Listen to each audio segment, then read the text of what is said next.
Ողջույն սիրելի հայրենակիցներ, եթերումն է Անտապանն է, եւ այսօր մենք զրուցելու ենք Կուզբասի հայերի միության նախագահ Գեորգի Անտոնով Միրզախանյանի հետ, ողջունում եմ, պարոն Միրզախանյան, ազգային ժողովրդական բևեռի խորհրդի անդամ, պարոն Արա Պապյանի հետ, ողջունում եմ, պարոնայք ձեզ, ամենասկզբից նշեմ, սիրելի հայրենակիցներ, որ Կուզբասի հայերի միությունը ընդհանրապես կապ չունի Ռուսաստանի հայերի միության հետ, երբեմն ես մեկնաբանությունների մեջ հարցեր եմ տեսնում, այդ հարցը տրվում է, այո, ես թույլ տվեք պարոն Անտոնով Միրզախանյան, ձեր փոխարեն պատասխանեմ, այս հարցին, որտեղ ուղղում են ինձ այդ հարցը։ Եվ այսպես ինչու ենք մենք այսօր հավաքվել, պարոնայք, որովհետև շարունակում եք դուք Անտոնով Միրզախանյան, դուք եւ ձեր թիմը շարունակում է գործընթացը դատական, որը վաղուց եք սկսել, որի իմաստը հետևյալն է, դուք փորձում եք իրավական կարգավիճակը այժմ դուրս բերել Մոսկվայի պայմանագրի եւ Կարսի պայմանագրի։ Այո, եւ մի քանի փուլ անցել եք, անցած մեր հանդիպման ժամանակ մենք հասանք այնտեղ, որ դուք արդեն պատրաստում եք հայցը մակ ուղղել, եթե ճիշտ եմ ես հիշում, եթե սխալ եմ հիշում, ինձ ուղղում եք եւ ասում եք, որ փուլում է գործը։ Շնորհակալություն հարցի համար, հարցը ճիշտ տվեցիք, մենք իրականում արդեն պատրաստում ենք մակ դիմելու, որտեղ անցել ենք Ռուսաստանի դատական սիստեմայի բոլոր ատյանները, ունենք որոշում Ռուսաստանի դատական սիստեմայի առաջին 3 աշճաններից, գերագույն դատարանից եւ սահմանադրական դատարանից, եւ սահմանադրական դատարանի վերջին պատասխանը եւ գերագույն դատարանի բացատրությունը առանձին, եթե կարելի է այդ բացատրությունը գլխավոր կոնսուլտանտի այն է, որ գերագույն դատարանի որոշումը Ռուսաստանի վերջնական է նման հարցադիմումների համար։ Եվ ձևակերպումն էլ, եթե կարելի է հիշեցրեք, մեր լսարանին, երբ որ ասեցին միջազգային պայմանագիր, համեցեք, որպեսզի ես սխալ չանեմ, դրա համար խուսափում եմ։ Կարծեմ միջազգային պայմանագիր չէ, սա դիտարկվում Ռուսաստանի չէ, որքան ես հիշում եմ։ Մի քիչ ճիշտ չէ։ Ուրեմն մենք դիմել ենք հայցադիմումով Ռուսաստանի իշխանությունների բոլոր ճյուղերին, պրեզիդենտ Պուտինին, Դումայի նախագահ Վոլոդինին եւ Ֆեդերացիայի նախագահ Մատվիենկոին, խնդրելով դենոնսացնել կամ տալ գնահատական լեգիտիմ են համարվում Մոսկվայի եւ Կարսի պայմանագրերը, եւ ստացել ենք բոլոր այդ բարձրագույն օրգաններից Ռուսաստանի իշխանության ճիշտ ժամանակին օրենքի սահմանում,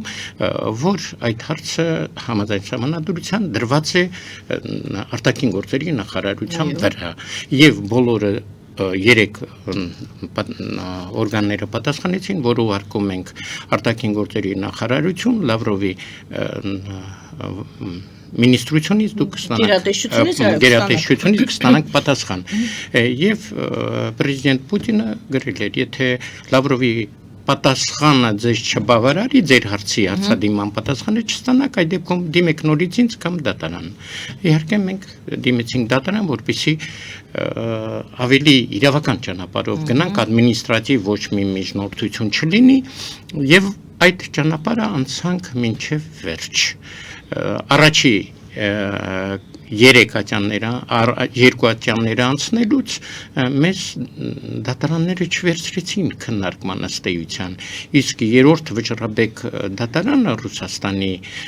դա կոչվում է մարզային, 3-րդ վճռաբեկը Մոսկվայի մարզայինը մեր համար էլ անսպասելի փոխեց առաջի 2 աշճանների որոշումները եւ հանձնարարից առաջի 2 աշճաններին հարցը քննարկել ըստ էության։ Եվ սկսեցինք արդեն հարցի զրոյից սկսեցինք հարցի քննարկումը արդեն ըստ էությամբ։ Դա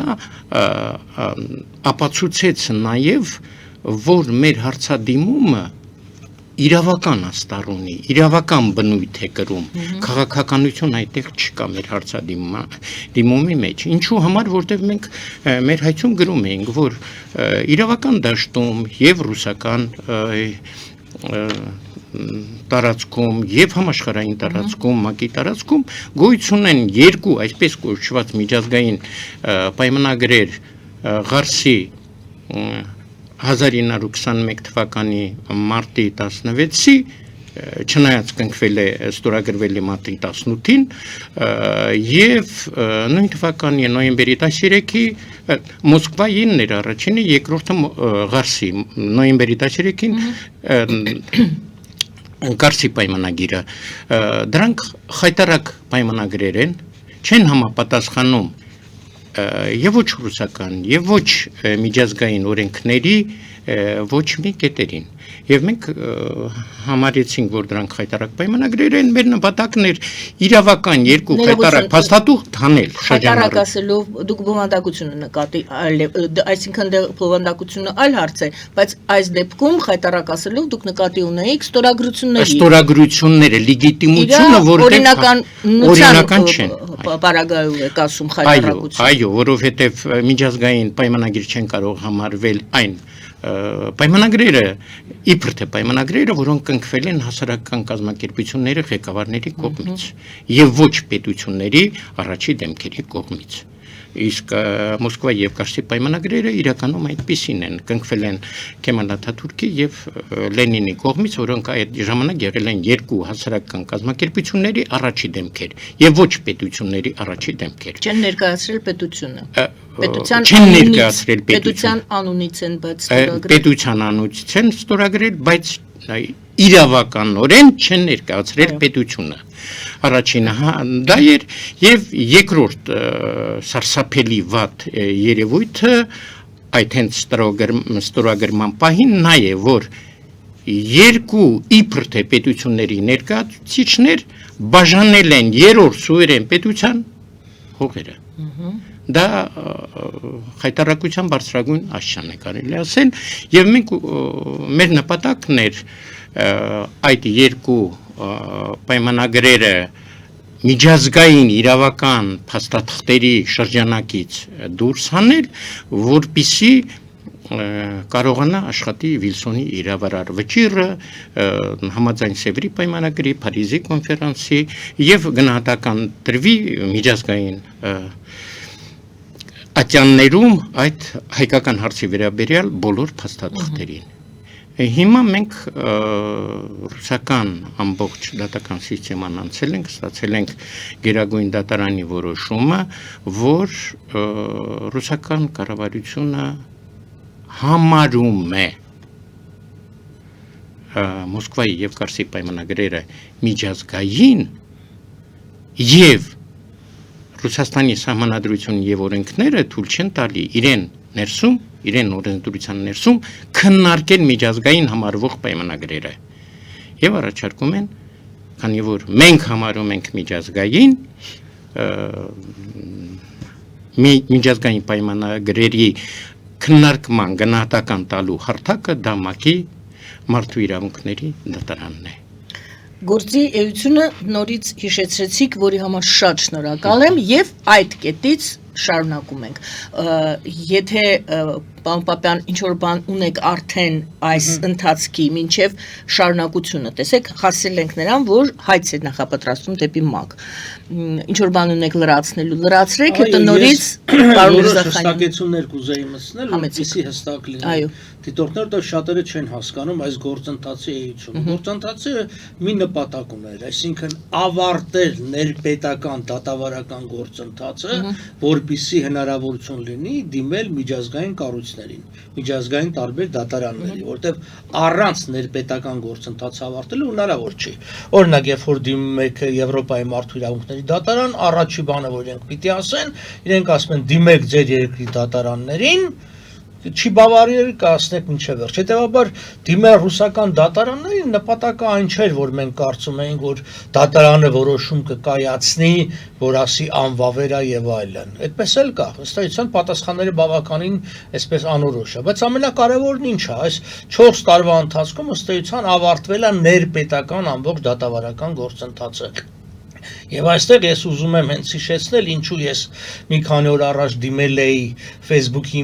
էջով մարդկանց, խնդրելով նրանք, ովքեր Ռուսաստանի քաղաքացի են եւ ունեն Կարսի մարզում սեփականության փաստաթղթեր, դիմեն ինձ, եւ շատերը չէին հասկացել դրա իմաստը։ Ինչու Ռուսաստանի քաղաքացի։ Հենց այն պատճառով, որովհետեւ Ռուսաստանը միակ երկիրն է, որ այս հարցով դատավարական գործընթացը ավարտված է, այսինքն հնարավորություն կա դիմելու։ Եթե Հայաստանի քաղաքացին դիմի, օրինակ Եվրոպայի մարդու իրավունքների դատարան, չի կարող, ասելու են գնա այս ամբողջ գործընթացը անցնի։ Իսկ մենք տեսնում ենք, սա 4 տարի տևեց, սա այսպես։ Ինչ վերաբերում է հետագա, այսինքն քայլերին, այստեղ իմ եւ պարոն Միրզախանյանի միջև տարաձայնություն կա։ Պարոն Միրզախանյանը ասում է ՄԱԿ-ի դատարան, իմ պատկերացմամբ մենք չենք կարող դիմել ՄԱԿ-ի դատարան, որովհետեւ ՄԱԿ-ի դատարանի անդամ են հանդիսանում պետությունները, Հայաստանի Հանրապետություն դիմողը չի, բայց կա հնարավոր ճանապարհ, դա Եվրոպայի մարդու իրավունքների դատարանն է, որին հնարավոր է դիմել,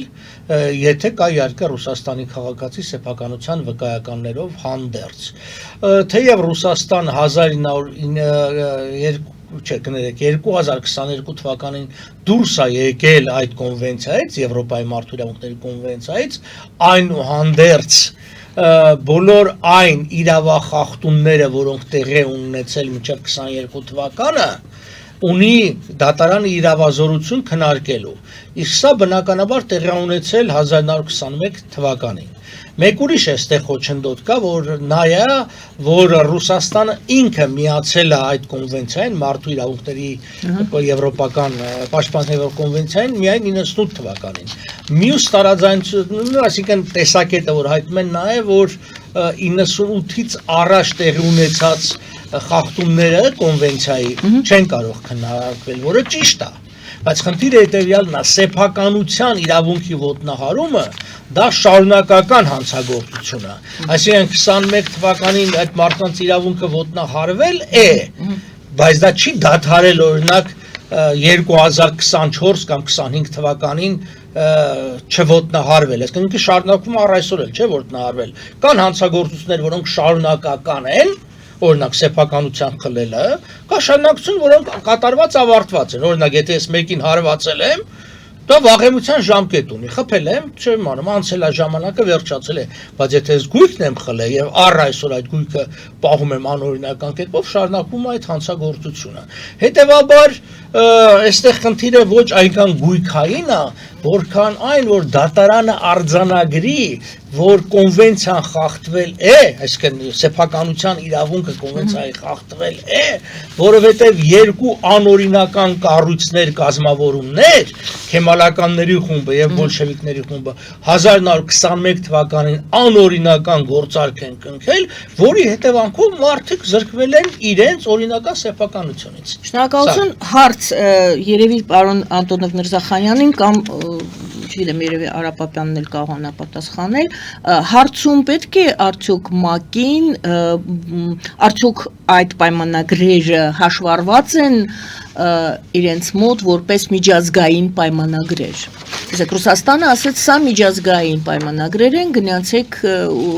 միջազգային դատարան, դա արդեն ներ ռուսաստանյան թեմա չէ։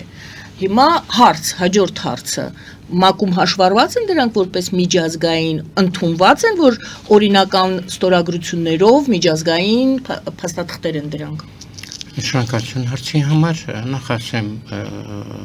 հաստատում եմ պարոն Պապյանի ասած այն մասին, որ մենք Ռուսաստանի օրենսդրության ներքին շրջանակն ենք ամբողջովին ավարտել եւ առաջարկվել է ՄԱԿ գնալ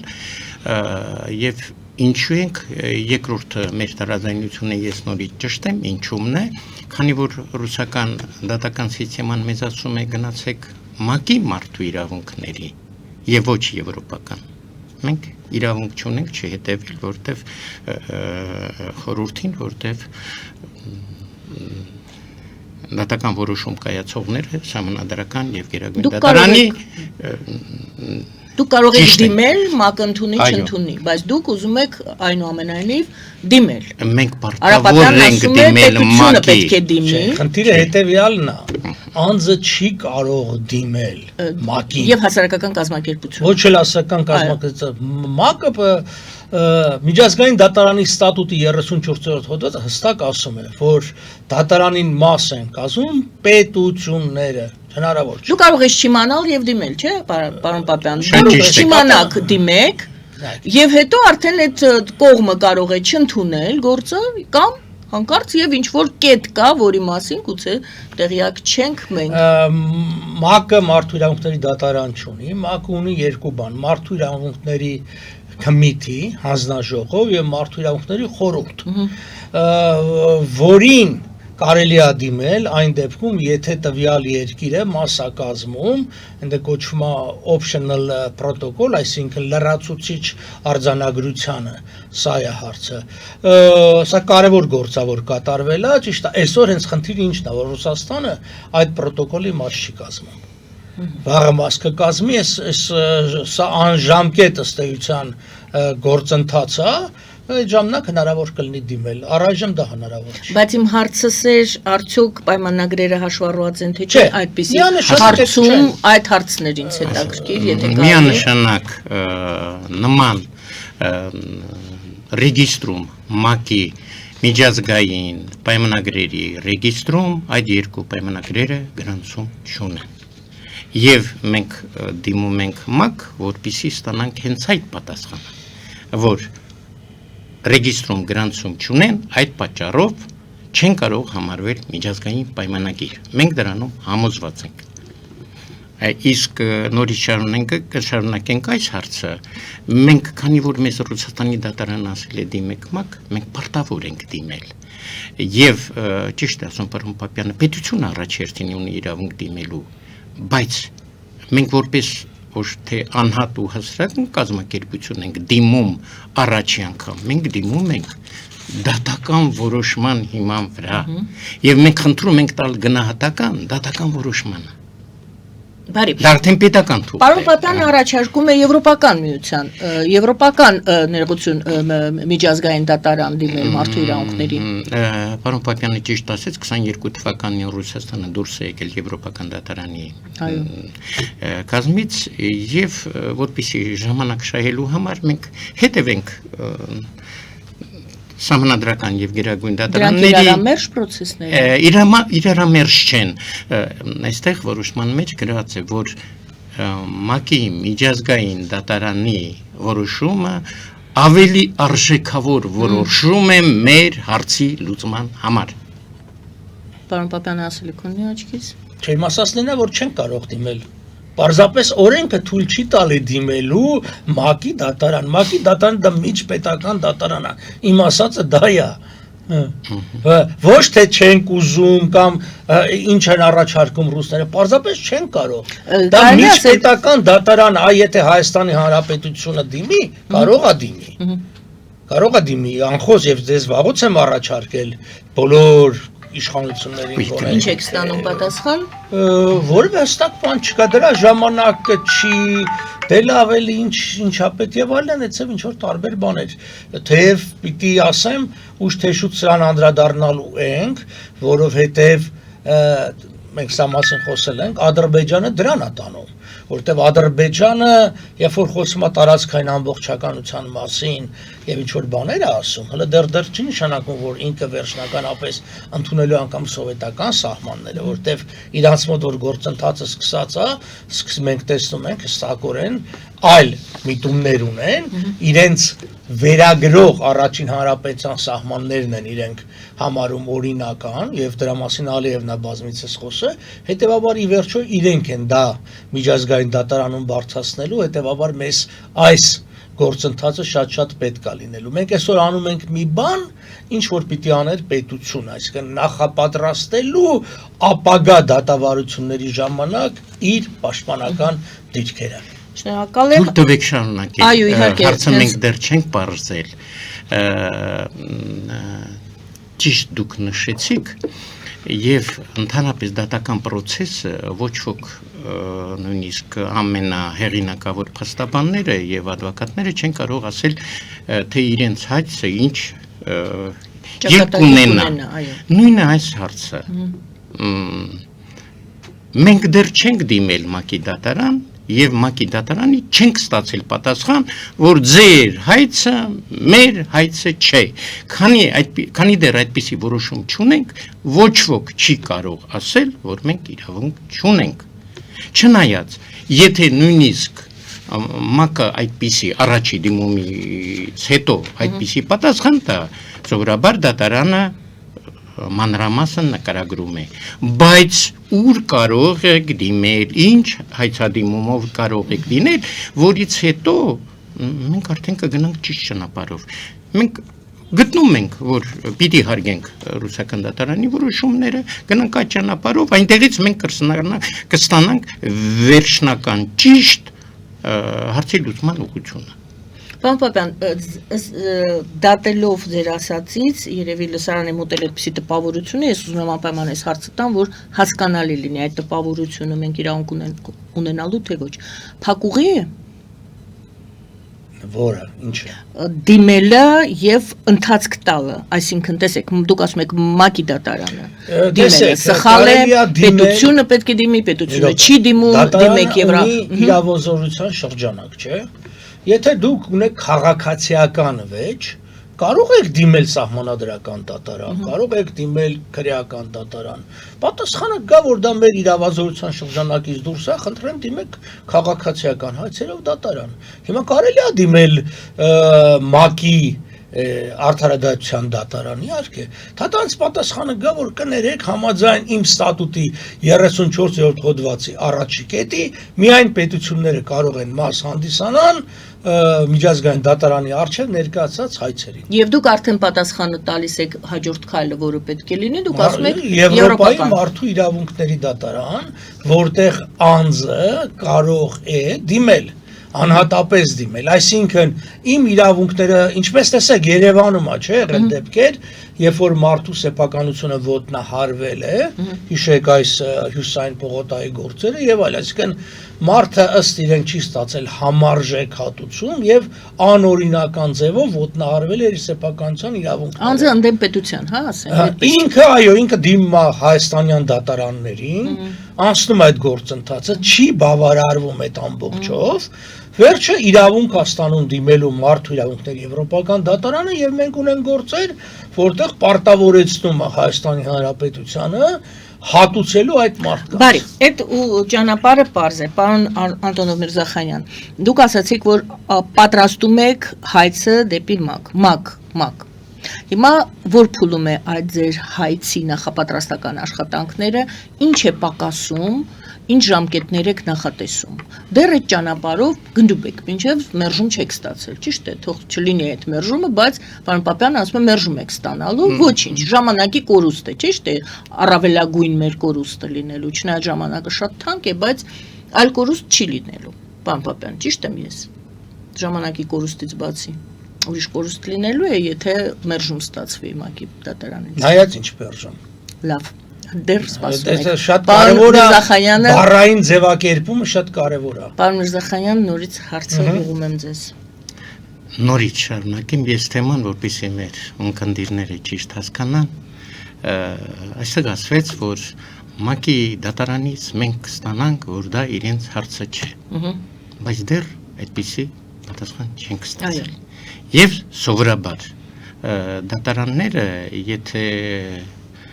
դուք ինչպես ասում եք մերժում, դա մերժում չի։ Եթե գրի, որ համաձայնիս ինչ կետի օրենքի մեր հարցը չի, երկրորդ կետով պարտադիր ուղղորդում են այնտեղ, որը ճիշտ է։ Այդ հայցը դեռևս դատարանը պետք է ընդունի, մինչև պատասխան տալը պետք է ընդունի։ Բարի, պարոն Պապյան, չենք կանգնա, դրա համար հարցեցի, փակուղի է, դուք չասեցիք, այո, փակուղի է։ Ուրեմն եթե փակուղի չէ, շարունակում ենք ճանապարհը, ճիշտ է, պարոն։ Այո, մենք համարում ենք, որ դա կանակ ճանապարհ է։ Հիմա իմ հարցս, ինչն է խանգարում, որ փուլում է։ ոչինչ չի խանգարում, քանի որ արդեն մեծ փորձ ունենք այս աշխատանքի եւ ՄԱԿ-ի դատարան գնալը շատ լուրջ process է եւ մենք եթե ռուսական դատարանի բոլոր ատյանների գործնեության օրակարգերի հետ մենք ծանոթ ենք, բայց ՄԱԿ-ի դատարանի օրակարգերի հետ ծանոթ չենք, տեսականորեն այո կարդում ենք, ուսումնասիրում ենք, գիտենք եւ կանոնադրությունը եւ ինչքան հնարավոր է բաց աղբյուրներից օրակարգերը այդ ՄԱԿ-ի կանոնադրության կետերի իրագործման գիտենք տեսականորեն, բայց պրակտիկ փորձ չունենք։ Դրա համար մենք փորձում ենք կապեր հաստատել տարբեր մեր համայնքների հետ, ովքեր այդպիսի փորձ ունեն, առայժմ խորհրդատվություն ստանալու եւ մասնագիտական օգնություն, միայն մասնագիտական օգնություն։ Միջազգային իրավաբաններ կան։ Այո, միջազգային իրավաբաններից, ովքեր դիմել են եւ փորձ ունեն այդ ուղղությամբ, մենք արդեն իրենց հետ ենք համագործակցում, որպեսզի սխալներ քիչ թույլ տանք։ Այդ փուլում է, այսինքն դուք արդեն ունեք այդպիսի խորհրդատուներ կամ մարդիկ, այո, մենք արդեն կարելի ասել բովանդակությունը ունենք հայցի դեպի ՄԱԿ, բայց մտորումների մեջ ենք այն հարցում, թե քանի հայցվոր լինի, քանի ստորագրություն լինի, որտեղ Ռուսաստանի օրենսդրության սահմանում մեկ կազմակերպության դիմումը արդեն բավական էր եւ օրինական էր եւ կարելի ասել ազդեցիկ էր, իսկ ՄԱԿ-ի դիմելու համար, քանի որ մեր հայցը, ինչպես պարոն Պապյանը նշեց, գույքային հարց չէ, մեր հարցը իրավական է, հայկական հարցը իրավական դաշտ մտցնելու Վիլսոնի իրավարար վճռին, որտեղ հիմա կբացատրեմ, թե ինչ է լինելու մեր հայցի վերջը։ Միգուցե ինձ հիմա բացատրեմ։ Մենք դիմելու ենք ՄԱԿ-ի անդրադատության դատարան հետևյալ հարցով, քանի որ անցել ենք Ռուսաստան դատարանի ներքին բոլոր ատյանները վերջնական պատասխան չենք ստացել եւ համարվում է միջազգային։ Խնդրում ենք տալ գնահատական։ Այդպիսի միջազգային պայմանագրեր ՄԱԿ-ում ռեգիստրում կան թե չկան։ Իմ հարցն է։ Սպասում ենք, պատասխանը լինելու է միանշանակ, որ ՄԱԿ-ի ռեգիստրում նման միջազգային պայմանագրեր չկան։ Իսկ եթե տան որ կա։ Դա այլ իրավիճակ է։ Ռեգիստրը բաց է, դուք արդեն կարող եք հարցում եք ստուգում եք, տեսնում եք չկա։ Բնական է, դա գրանցված չի։ Բայց ինքնին գրանցված չլինելը դեռևս անօրինական չի, սա ամբողջ հարցը։ Չի դարձնում անօրինական։ Իհարկե, ինքը կարող է գրանցված չլինի, որտեվ ըստ էության 21 թվականին դեռ այդ կարգը չէր գործում։ Չէ, խնդիրը ուրիշ բան է, խնդիրը հետևյալն է, որ արդյոք այդ մարդիկ սեփականությունը կորցրել են գործող օրենքի համաձայն, թե ոչ, սրա մասին է խոսքը։ Այսինքն ձեզ մեջ կա տարաձայնություն, դա շատ իմիջիալոց շատ լավ է, դուք նեղվում եք, բայց աչքիս կարծում եմ, ինձ թվում է, որ դա միայն հոգուտ աշխատանքի կլինի, գործի կլինի։ Այժմ գովազ հայտարարանք եթերում, շարունակենք այն կետից, որ կետի վրա կանգնեցինք։ Գովազդը եթերում սիրելի հայրենակիցներ, մնացեք մեզ հետ 3 վայրկյան անց մենք կվերադառնանք այս հարցերին։ Ֆելիչե ժամանակակից ատամնաբուժական կլինիկա։ Այստեղ հարմարավետությունն ու խնամքն առաջնային են։ Այստեղ կիրառվում են ատամնաբուժական ամենաժամանակակից տեխնոլոգիաներ, ճշգրիտ ախտորոշում, արդյունավետ բուժում, նուրբ փորձառություն եւ անհատական մոտեցում։ Սկսած սովորական մանրուքներից մինչև առաջադեմ ընթացակարգեր, այստեղ դուք գտնվում եք բարձր որակավորում ունեցող եւ փորձառու ատամնաբուժական մասնագետների ձեռքերում։ Մեր բարեկամական եւ հյուրընկալ անձնակազմն այստեղ է յուրաքանչյուր այցը հաճելի դարձնելու համար։ Ֆելիչե, ձեր առողջ եւ ամենաերջանիկ շպիտը սկսվում է այստեղից։ Եկեք եւ բացահայտեք նորարարության փորձագիտության եւ կարեկցանքի կատարյալ համադրությունը։ Երևան շիփինգ, սենսացիա ստեղ, հա։ Այո, ճիշտ եք եկել։ Սանդրոցներ Երևան ուղարկելը $2.99 օթանավով։ Այո։ Իսկ եթե դոլար ուղարկես, դոլար ստանան։ Այո։ Իսկ որ տանեն տուն հասցնեն, էլի մի տոկոս, հա։ 2%։ Երասա ծրի է, էլի։ Ժողովուրդ սենսացիա, ծրիա։ Նորթ Հոլիվուդ Գլենդել։ Ջաքփաթ հագուստի խանութը երկրորդ մասնաճյուղն է բացել Գլենդելի սրտում, որտեղ կարող եք ձեռք բերել եվրոպական եւ ամերիկյան ընտիր հագուստեղեն, կոշկեղեն, աքսեսուարներ, պայուսակներ ամենահարմար արժեքներով։ Նաեւ կարող եք ցանկացած ապրանք պատվիրել եւ ձեռք բերել կարճ ժամանակում։ Ջաքփաթի Գլենդելի հասցեն է 1135 North Pacific Avenue, հեռախոս 818 813 2252։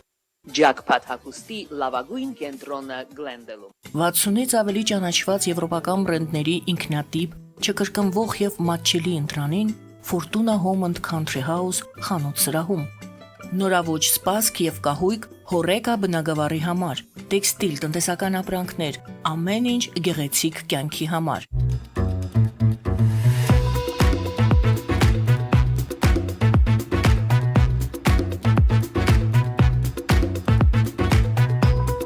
Արարատ ռեստորան, ընտանեկան եւ ընկերական ժամանցի լավագույն հասցե, սիրված արտիստներ, հյուրընկալ մթնոլորտ, հարուստ ճաշացան, անմահական խորտիկներ։ Արարատ ռեստորան, հասցեն անփոփոխ, սիրով սպասում ենք ձեզ։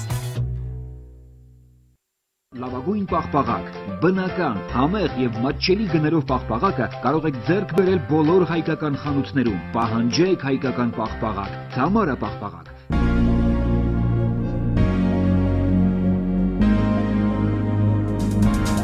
Տպագրեք ձեր գիրքը Նոյան տապան տպագրատանը, ինչպես նաև թերթեր, ամսագրեր, բուկլետներ եւ այլն։ Հասցեն քաղաք Երևան, Իսահակյան 28 առաջին հարկ։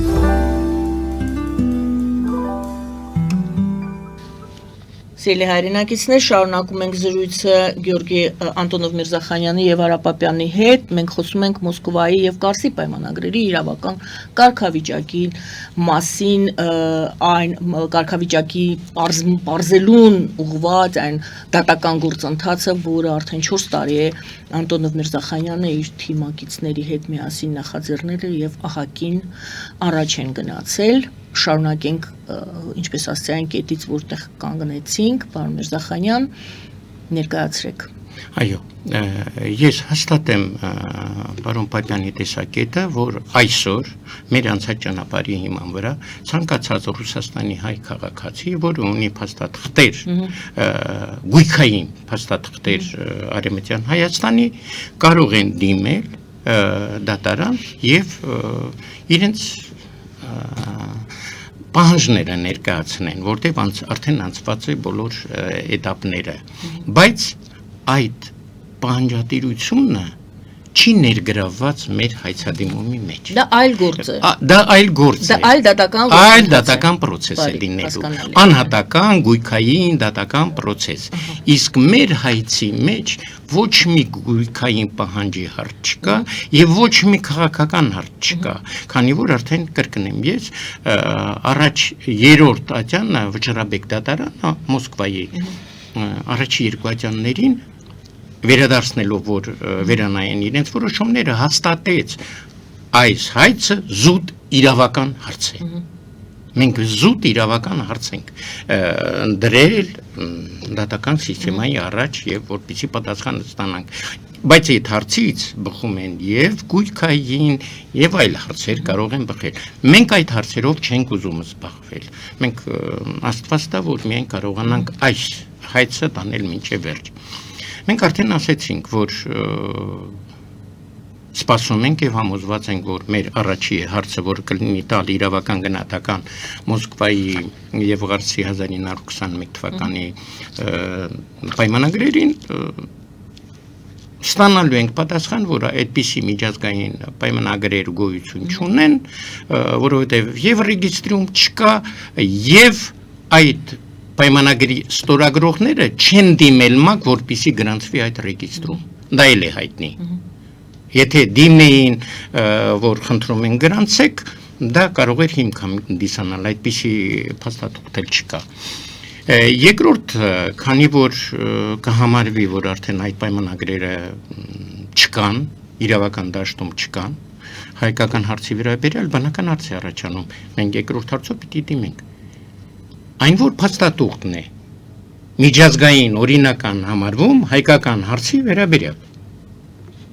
Եվ նշելու ենք, Վիլսոնի իրավարար վճիռ, Սևրի պայմանագիր, Այն կա Լոզանի ռեգիստրում։ պայմանագիր, ինչպես Դրանք կան ռեգիստրում։ բոլորը կան, այս բոլորն էլ կան։ Եվ պիտի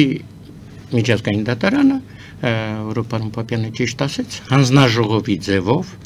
հանձնաժողով է կազմվում, այդ հանձնաժողովը կոչում է դատարան։ Քննարկում է միայն այդ հարցը, որից հետո լուծարվում է այդ հանձնաժողովը եւ դատարանը իրեն գործունեությունը դադարեցնում է։ Իհարկե հաստատ ՄԱԿ-ի դատարանը այս 3 բոլոր փաստաթղթերը Վիլսոնի իրավարար վճիռը, Լոզանի Սևրի պայմանագրերը կասի, որ գործողության մեջ են, իրավական են եւ մենք համոզված ենք, որ Ներողություն գործողության մեջ են, թե պարզապես գործող են, իրավական են, միջազգային մասշտաբով իրավական փաստաթղթեր են երեքնել, բայց մենք հատուկ նշում ենք հայկական հարցի վերաբերյալ, հայկական հարցին վերաբերվում է, մենք գիտենք, որ Սևրի պայմանագիրը, Լոզանի պայմանագիրը հայկական հարցին չի անդրադառնում, ավտոմատ դուրս է գալի հայկական հարցի վերաբերյալ եւ Վիլսոնի իրավարար վճիռը։ Այդ պատասխանը պիտի տա եւ երկրորդ հարցով արդեն մենք սպասում ենք այդ պատասխանը, որ հայկական հարցի վերաբերյալ միջազգային փաստաթղթեր են համարում Սևրի պայմանագիրը եւ Վիլսոնի իրավարար վճիռը։ Երրորդը հարց է առաջանում, բա Վիլսոնի իրավարար վճիռը ստորագրվել է 20 թվականի նոյեմբերի 22-ին, մինչև հիմա չի դերված գործողության մեջ։ Բնականաբար երրորդ հարցը տալ Վիլսոնի գնահատական Վիլսոնի առանձին տալ գնահատական Վիլսոնի իրավարարը վճռին եւ դնել գործողության մեջ։ Ում իրավասությունն է տալու գնահատականը։ Միայն ՄԱԿ-ի դատարանին եւ ՄԱԿ-ի, այո, միայն, որովհետեւ մենք ունենք դատարական թուղթ, մենք մեր ցանկացած դիմում հիմնված դատական որոշման վրա չի համարվում անհատի դիմում, համարվում է դատական որոշման ուղեկցող, մենք ուղեկցող անձ ենք համարում, ուղեկցող կազմակերպություն, գնահատական պիտի տրվի այս դատական որոշումներին։ Հայաստանի Հանրապետությունը ինչ որ ձևով այստեղ երևալու է կամ հասցեատեր է կամ ինչ որ թե դա ում հետ են աշխատելու։ Ասենք Արա Պապյանը այդտեղ սխալվել է եւ այո ՄԱԿ-ի դատարանը գործառույթը սկսելու է, վերցնելու է հայցը, գնալու է, ինչպես դուք ասում եք, գնահատական է տալու, թե ինչու չի գործողության դրվել Վիլսոնյան եւ այլն, ասենք թե այդ ամեն ինչը ատյանները անցան։ Դիմելու են Հայաստանի Հանրապետությանը, Հայաստանի Հանրապետությունը այդտեղ ինչ որ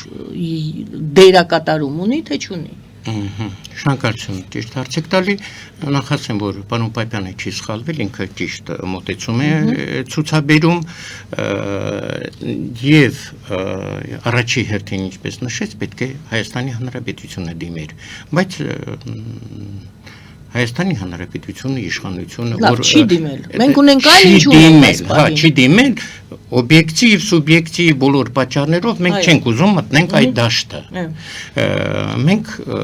մեզ թվում է մենք շարունակում ենք Պողոս Նոբար Փաշայի աշխատանքը, որտեղ գիտեք, Սևրի պայմանագրին քննարկումների ժամանակ Փարիզի վեհաժողովում մասնակցում են երկու հանձնաժողովներ՝ Ավետիս Հարոյանի պետության կողմից եւ Պողոս Նոբար Փաշայի ոչ պետության կողմից, ամբողջ հայության կողմից։ Դե հիմա պատկերացրեք Ավետիս Հարոյանը հիմա չի մասնակցելու ՄԱԿ-ի դատարանի նիստերին, մասնակցելու է Պողոս Նոբարի Փաշայի հանձնաժողովը եւ շատ տեղին ու ճիշտ հարցը տվեցիք, որպեսզի լինի այդպիսի մոտավոր ստատուս, ինչպես Պողոս Նոբար Փաշայի ստատուսներ, որին այդ ստատուսը Պողոս Նոբար Փաշային տվել էր եւ որ 5-րդ կաթողիկոսը ամբողջ հայ ժողովրդի եւ Սփյուռքյանոնից մենք այն վերջին մասը եւ ներքևի մասը ստորագրությունները հիմա ուսումնասիրում ենք ինչպես կազմակերպել, որպեսզի չդառնա նեղ փոքր հարց եւ իրականում դառնա որ սա համազգային հայկական հարցի վերաբերող հարց է ուսումնասիրում ենք ովքեր կարող են միանալ ովքեր չեն ուզում միանալ եւ այլն բայց ամեն դեպքում մենք դրամատրված ենք այնպես եթե ոչ մի քաղաքացի եւ ոչ մի հասարակական կազմակերպություն հայկական հարցով զբաղվող նույնիսկ մենք ունենք 3 հատ գիտեք Արևմտյան Հայաստան անոնով կազմակերպություններ մեկը կենտրոնը Ամերիկայում, մեկը կենտրոնը Ֆրանսիայում, մեկը Բերլինում, այստեղ ներկայացություններ ունեն, իրենց հետ մի հատ էլ Մոսկվայում կա, այդ հարաբերությունների մեջ են եւ իրենք էլ են։ Մոսկվայինը չգիտեի, հա, դա ինձ համար նոր է։ Հա, 4-ն են։ Հա, դե ես ասեցի, որ չգիտեմ, ներող եղեք։ Այո, եւ որպեսի հետո չնեղանան եւ մեզ այդպես արգելք չհանդիսանան, որտեւ անունը այդպեսին է իրենց եւ չնեղանան դրա համար մենք բոլորի հետ հիմա պիրիկավորի, հա, բանակցությունների մեջ ենք, որպեսզի միանան մեզ կամ մենք միանանք իրենց ոչ մի տարբերություն, մենք ոչ քաղաքական հակումներ ունենք, ոչ իշխանական հակումներ ունենք, զուտ մեր իրավական է։ Պատկերացնում ձեր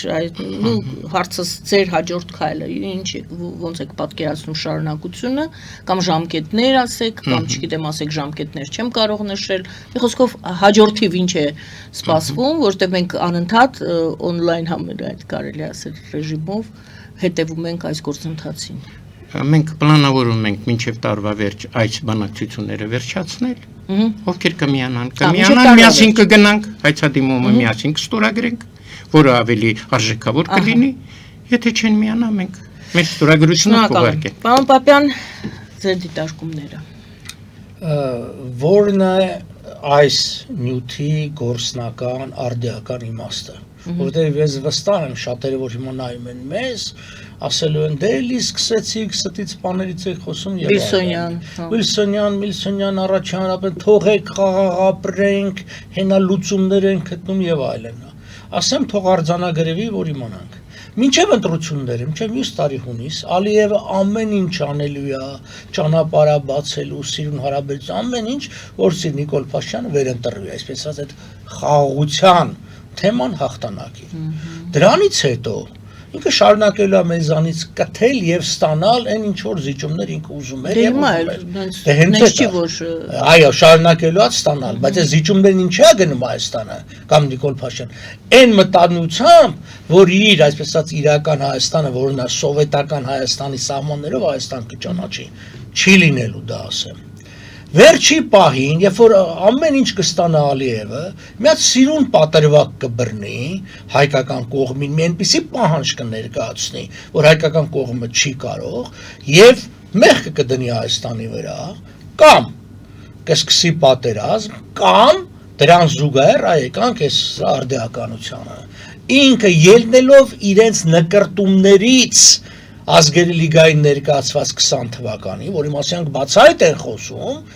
հայց կբարձրացնի այնտեղ, եւ ինքը կարա բարձրացնի հայց, որ այո ինքը ճանաչում է Հայաստանի Հանրապետության սահմանները, բայց ինքը ճանաչում է 20 թվականի սահմաններով ըստ իրեն 20, որը նշանակում է Հայաստանը անկլավ, կրկնում եմ, անկլավ Երևան, Էջմիածին, Սևան մի 10,000 քառակուսի կիլոմետրանց անկլավ Ադրբեջանի ներսում եւ լրիվ ենթակա Ադրբեջանին։ Հիմա դա գալու է։ Ադրբեջանը դատական գործընթացը տանում է, զարգացնում է, դրա վերաբերյալ ինֆորմացիոն աշխատանք է տանում դիվանագիտական։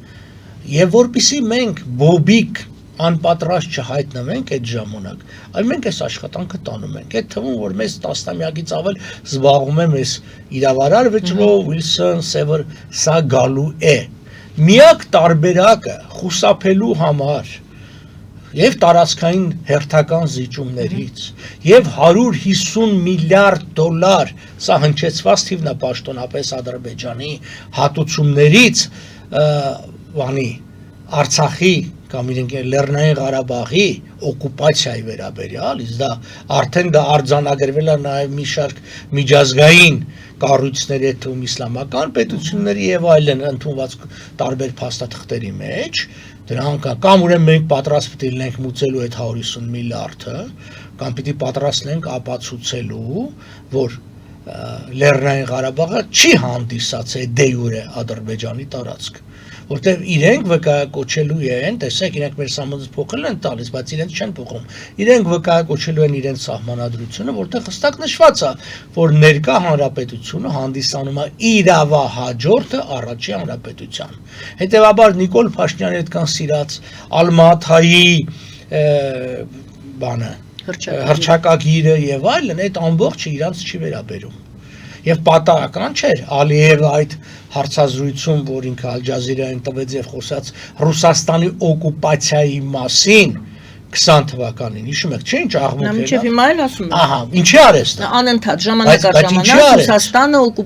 օկուպացրել է մեր տարածքները, ասում են։ Ինչի է դա ասում։ Շատ պարզ պատճառով, որպիսի ինքը ցույց տա, որ սովետական շրջանի որևէ իրավական փաստաթուղթ օրինական չի, որտեղ օկուպանտի գործունեությունը չեն կարող առաջացնել իրավական հետևանքներ։ Եվ ասելով օկուպացիա ինչ նկատի ունի, ինչն է օկուպացրել Ռուսաստանը։ Ամեն ինչ, Բաքուից սկսած մինչև Լեռնային Ղարաբաղ, Զանգեզուր, ասում է Զանգեզուր օկուպացրել են։ Ինքը ասել է, տեսեք, ուրեմն ինչ որ 21 թվից հետո է եղել օկուպացիա կամ 20 թվի ապրիլից հետո օկուպացիա, չեմ ընդունում։ Չեմ ընդունում սովետական սահման, չեմ ընդունում Ալմատա, ոչինչ չեմ ընդունում։ Ընդունում եք ինչը, ընդունում եմ այն, ինչ որ ես ազգերի լիգային ներկայացրել եմ 19 թվականի փետրվարին, որ սահմանները Ադրբեջանի գրմեր Բաքվից մինչև Բաթում։ Այնտեղ էլ պստիկ Հայաստան։ Անհեթեթ է, իհարկե անհեթեթ է, բայց մարդիկ այդ աշխատանքը տանելու են եւ մեջտեղ են, բայց այնտեղ Ադրբեջան պետությունն է աշխատում։ Իհարկե պետությունն է, Հայաստան պետությունը կարողանում է նույն ձևով ապացուցել, ոչ միայն չի կարողանում, նաեւ չի ուզում եւ ընդհակառակը ինքը ամեն ինչով օգտվում է Ադրբեջանի պետությանը, որ Հայաստանի Հանրապետության գլխին սարքեն։ Այն հայտարարությունները Նիկոլ Փաշինյանի, որ Արցախ Հայաստան չի, մյուսը, այդ բոլորը մեր դեմ է գալու։ Դրա համար կրկնում եմ, այս ամբողջ ինչ որ արվում է, շատ մարդիկ չեն հասկանալու, չեն ըմբռնելու, որտեվ հեռու են այս ամբողջից, չեն էլ պատկերացնում ինչ է գալիս, որտեվ այդ մարդիկ կարող են տեսնել մեկ ամենաշատը 1.5 քայլ։ Ադրբեջանը իմիջիալոց ասեմ, շատ խելամիտ եւ բազմակալ գործողություններ է իրականացնում եւ վստահ եմ, որ այստեղ նաեւ հիմնականում Թուրքիայի դերակատարությունները կան եւ լավ մասնագետներ են ներգրաված։ Ամեն պարագային ասած հետեւյալն է. ուզեց թե չուզենք, մենք առնչվելու ենք այս իրավական հարցերին, դրա համար մենք փորձում ենք ունենալով որոշակի տակտիկական հարցերով, թե ոնց դիմել, ինչ դիմել, որոշակի տարածություն, ստրատեգիայի հարցով կա ընդհանուր համաձայնություն, որ պետք է այս հարցով զբաղվել եւ պատրաստել դատական որոշումներ։ Ինչա մենք միամիտ չենք մտածենք, որ դատարանը որոշում կկայացնի, որ այս հողակտորը Պողոս Պողոսյանինն է, հետ տվեք Թուրքիան էլ տալու է։ Ոչ, դա մեզ պետք չէ, մեզ Պողոս Պողոսյանի սեփականության հարցը չի ուզում։ Մեզ պետք է որ դատարանն արձանագրի, որ Պողոս Պողոսյանը զրկվել է իր սեփականությունից Մոսկվայի անօրինական պայմանագրի կամ գործանքի հետևանքով, այսինքն արձանագրել դրա անօրինականությունը, որովհետև երբ որ խոսում ենք Հայաստանի տարածքային իրավատիրության մասին, միշտ մեր դեմ հանել են եւ հանելու են Մոսկվայի եւ Կարսի պայմանագրերը։ Հետևաբար պետք է ունենալ գոնե դատական, եթե ոչ վճիռ, դատական կարծիք մասնագիտական հողում կատարելու համար, ասել որ տեսեք, դատարանն արձանագրել է, որ այս ամբողջը անօրինական է։ Մի հարցել տամ, ժամկետը չի լրացել կամ չի լրանում Մոսկվայի եւ Կարսի պայմանագրերի, պարոն Միրզախանյան։ Ոչ, արդեն շատ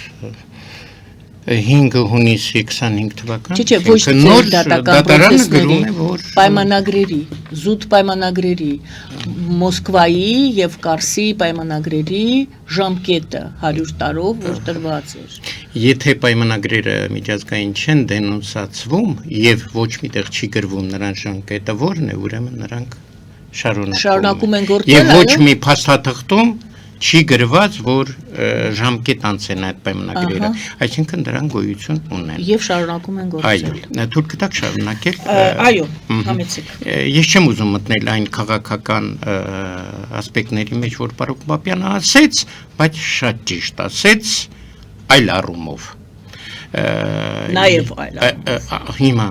հիմնավորեմ 21 թվականի մարտի 15-ին, երբ որ մենք մինչև այդ 2 տարի հարցեր ենք բարձրացնում, որ պետք է զբաղվել այս դենոնսացիայի հարցով, պետք է, եւ մարտի 15-ին ես ամբողջ իշխանությունների ներկայությամբ հայտարարեցի. ինձ թվում է, եթե մոտ ժամանակներս արագ այս երկու պայմանագրերը չդենոնսացվեն, Կովկասում պայթյունն է լինելու։ Այդպես էլ եղավ։ Հիմա շատ ճիշտ նշեց պարոն Պապյանը, որ Ալիևը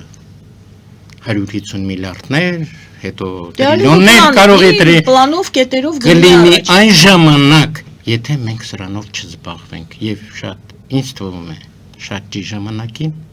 մենք մինչև տարվա վերջ այս հայցը կտանք եւ ցանկացած Ալիևի դիմումին մակ